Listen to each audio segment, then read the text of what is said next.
আসসালামু আলাইকুম। আজকে আমি ম্যাট্রিক্স নিয়ে আলোচনা করব। তো একেবারে শুরু। এখন ম্যাট্রিক্স নিয়ে আলোচনা করতে গেলে প্রথমে যে কথাটা আসে, ম্যাট্রিক্স কি, ম্যাট্রিক্স কি অর্থাৎ ম্যাট্রিক্সের ডেফিনেশন কি বা সংজ্ঞা কি, সেই কথাটা আগে আসে। তাহলে আমরা আগে দেখব ম্যাট্রিক্স কি।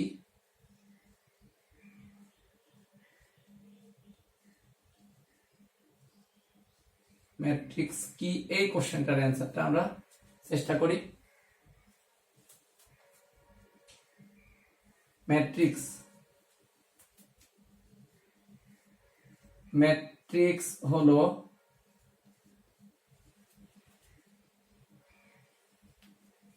সংখ্যার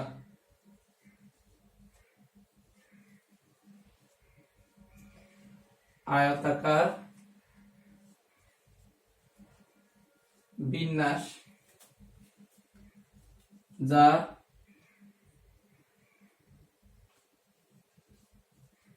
সারি ও কলাম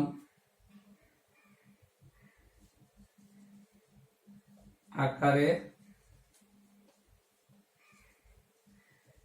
সাজানো থাকে এবং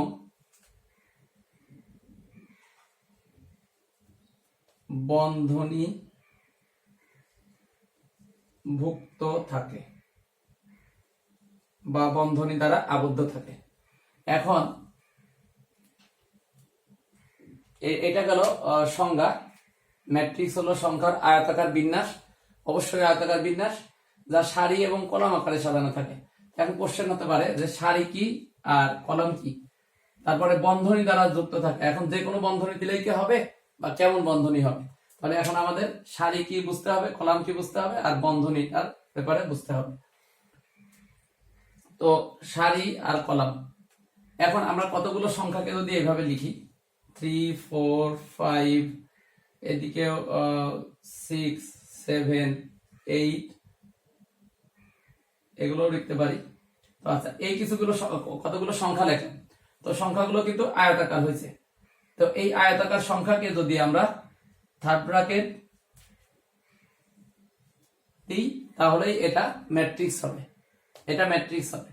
এখন সারি হচ্ছে আনুভূমিক বরাবর যেগুলো থাকে, আনুভূমিক বরাবর যেগুলো থাকে সেগুলো সারি। সারি সম্পর্কে ধারণা থাকার কথা, কারণ আমরা চতুর্থ শ্রেণী থেকেই সারি সম্পর্কে ধারণা নিয়ে আসছি। কারণ ওখানে সারি বরাবর ওই যে স্তম্ভ লেখ বা আয়ত লেখ আঁকতে গেলে সারি লাগে।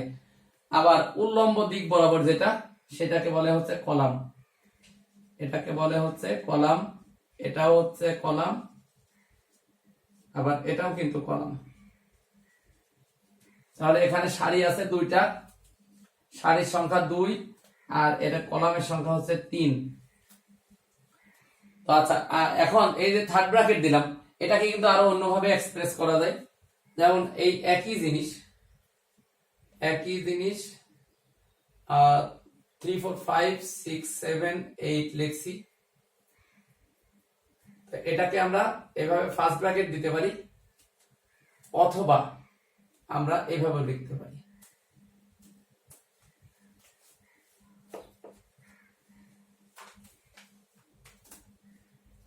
Three, 4, 5, 6, 7, 8, এটাকে আমরা এই যে এভাবে ডাবল দাগ দিয়ে দিতে পারি। এটাকে আসলে শুধু ম্যাট্রিক্সের চিহ্ন, এটাকে শুধু বলা হবে ম্যাট্রিক্সের চিহ্ন, এই আর কিছুই না। থার্ড ব্র্যাকেটও ম্যাট্রিক্সের চিহ্ন, ফার্স্ট ব্র্যাকেটও ম্যাট্রিক্সের চিহ্ন, আবার এই যে এইভাবে ডাবল দাগ দিয়ে দেয়া থাকে, তাহলে এটাও একটা ম্যাট্রিক্সের চিহ্ন। এরকে আলাদাভাবে আর কোনো নাম নাই, ম্যাট্রিক্সের চিহ্ন। এই তো একই জিনিস, কিন্তু একই সংখ্যা লেখা হয়েছে, একই, এটা লিখলেও রাইট, এটা লিখলেও রাইট, এটা লিখলেও রাইট। এটা নর্মালি লেখা হয় না, খুব কম লেখা হয়, বা আমি আর দেখি নাই ওরকম। শুধু জানি যে এটা দিয়ে লেখা যায়, কিন্তু লেখা হয় না, কারণ ডাবল দাগ। এই যে এটা কত ইজি, এটা ইজি, একটা করে দিলেই হচ্ছে, এটা ডাবল, এগুলো দেওয়া কম হয়।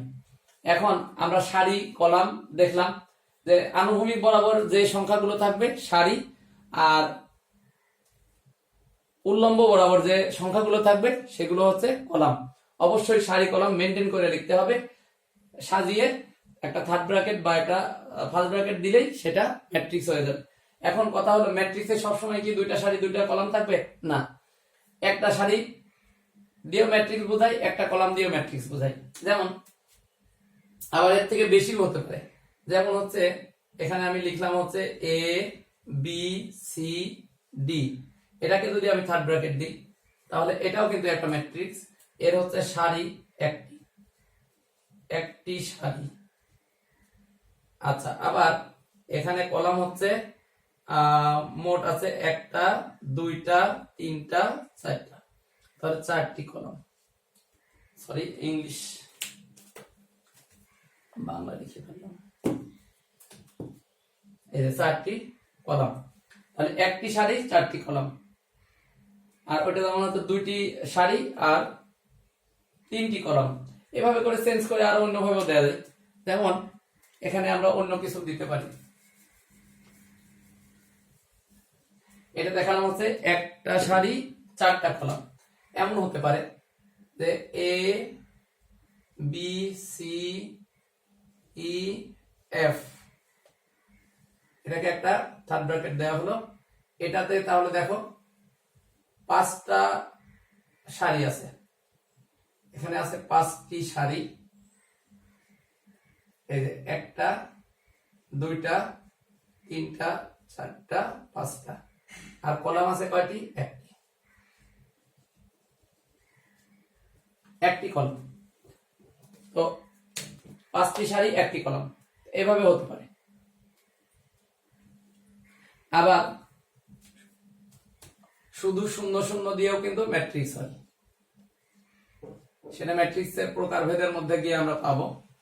এটাও একটা ম্যাট্রিক্স হতে পারে। তো ওখানে যেমন এটা আবার দেখো তিনটা তিনটা করে, সবসময় যে এলোমেলো হতে হবে এরকম মানে দুইটা সারি দুইটা কলাম, দৈর্ঘ্য যে আয়তাকার বলা হয়েছে বলে যে একটা কম একটা বেশি হতে হবে এমন কিন্তু ঘটনা না। সমানও হতে পারে, কম হতে পারে, বেশি হতে পারে। তবে প্রত্যেকটা কলাম ঠিক থাকবে, প্রত্যেকটা সারিও ঠিক থাকবে। কোনো সারির এলিমেন্ট কম থাকবে না, কোনো সারির কলামেরও এলিমেন্ট কম থাকবে না।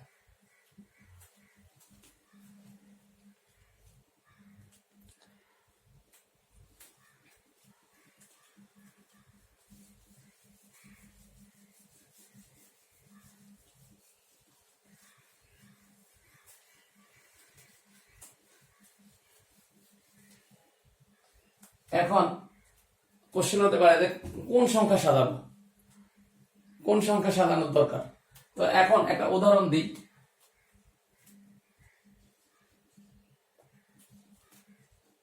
একজন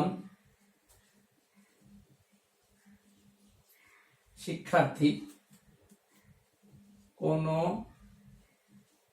একটি নির্দিষ্ট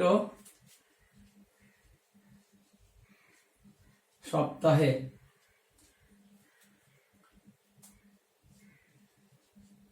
কোন দিন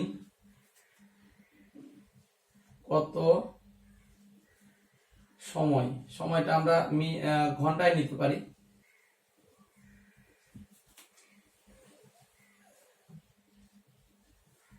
গণিত, পদার্থ বিজ্ঞান ও রসায়ন বিজ্ঞান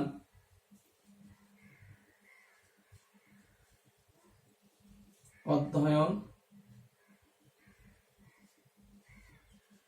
করেছে তা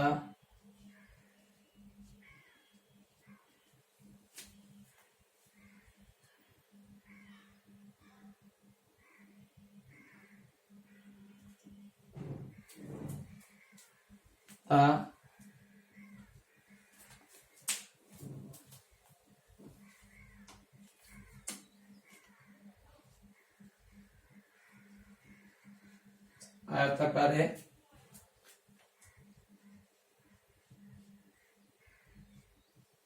সাজালে আমরা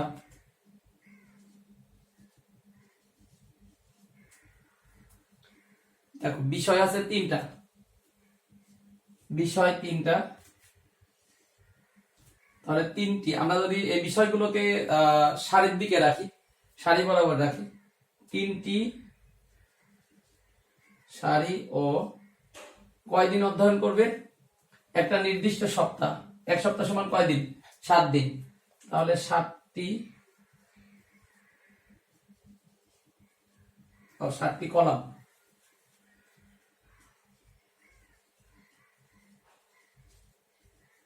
পাওয়া যাবে। আমরা যদি এগুলোকে আয়তাকারে সাজাই তাহলে এই যে আমরা এভাবে সাজাতে পারি।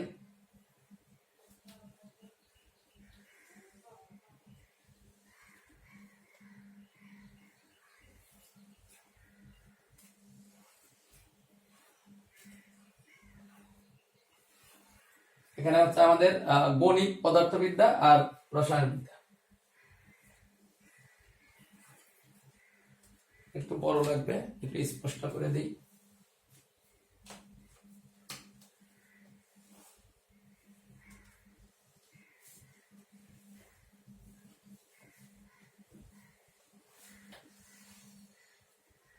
গণিত, পদার্থবিজ্ঞান,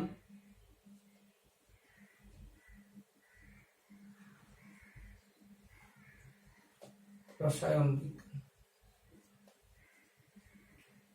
গণিত, পদার্থবিজ্ঞান, রসায়ন বিজ্ঞান। তো এখানে সপ্তাহের বারগুলো আমরা চিন্তা করতে পারি যে যদি আমি স্যাটারডে থেকে ধরি, স্যাটারডে,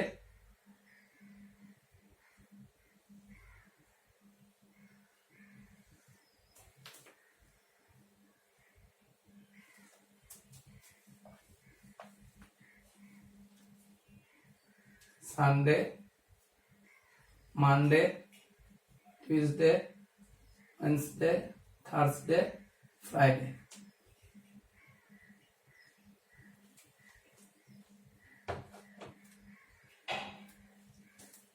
তাহলে আমরা এভাবে ধরতে পারি যে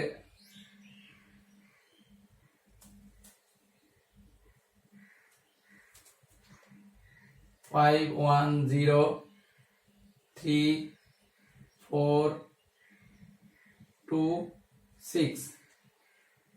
আবার এটা হতে পারে 1, 2, 4, 3,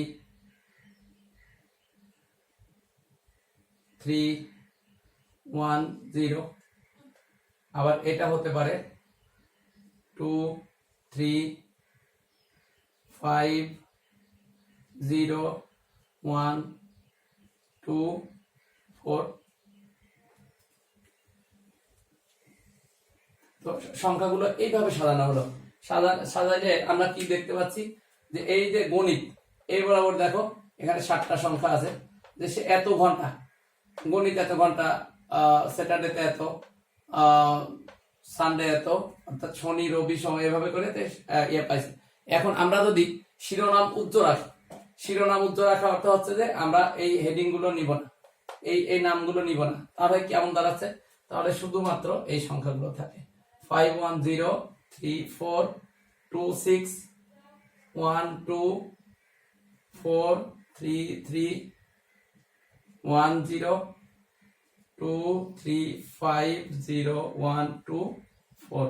তো এটাকেই যদি আমরা এই ফার্স্ট ব্র্যাকেট বা থার্ড ব্র্যাকেট দিয়ে দিই তাহলে আমরা আমাদের এই 3টা সারি আর 7টা কলাম বিশিষ্ট একটা ম্যাট্রিক্স পাবো।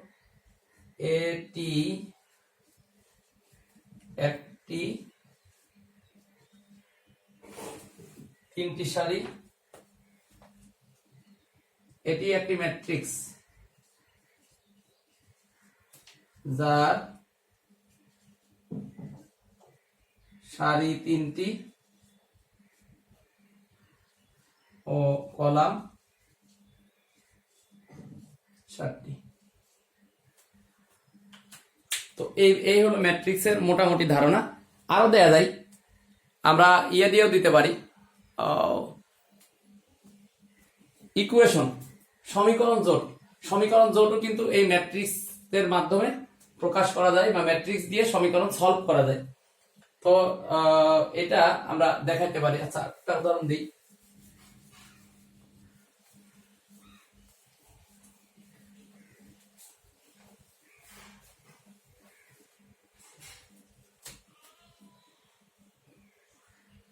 a1x b1y c1z equal suppose d1, a2x plus b2y plus c2z equal d2,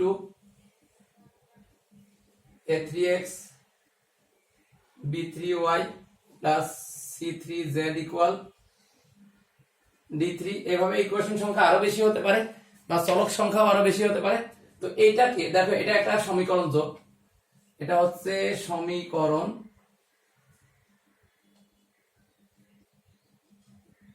জোট। তো এটাকে ম্যাট্রিক্সে কিভাবে প্রকাশ করা যায়? আমরা লিখতে পারি a1 a2 a3 b1 b2 b3 c1 c2 c3। আচ্ছা, তো এটা গেল। এটাকে এবারে ফার্স্ট ব্র্যাকেট বা থার্ড ব্র্যাকেট একটা দিলেই হবে। তারপরে আমরা এই যে x y z ইকুয়াল জায়গায় ইকুয়াল থাকবে। এবার হচ্ছে d1 d2 d3।